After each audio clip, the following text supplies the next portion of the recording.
La saison des vides-greniers va bientôt reprendre et aujourd'hui je te donne quelques conseils pour bien acheter des vêtements en seconde main. La première chose à faire quand on trouve un vêtement qui nous intéresse, c'est de vérifier son état général.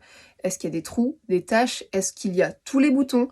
Est-ce que les fermetures éclair ferment bien? C'est pas forcément des défauts qui seraient rédhibitoires, on peut les réparer, mais il faut quand même être au courant de ce qu'on achète.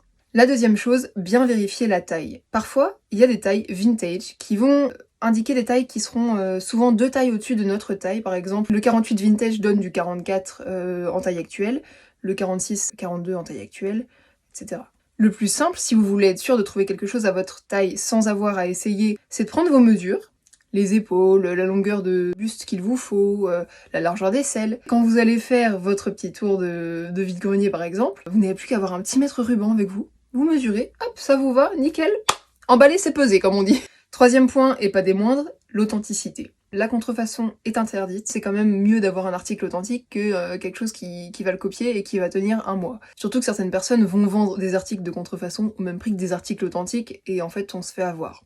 Ce qui nous fait une belle transition sur le quatrième point, le prix. Attention au prix, parce qu'avec l'engouement récent pour la seconde main, certaines personnes n'hésitent pas à abuser pour mettre des prix franchement délirants. Donc ce que je peux vous conseiller, si vous trouvez quelque chose qui vous plaît, vous le prenez en photo, ou regardez sur Google Lens si vous trouvez moins cher ailleurs finalement.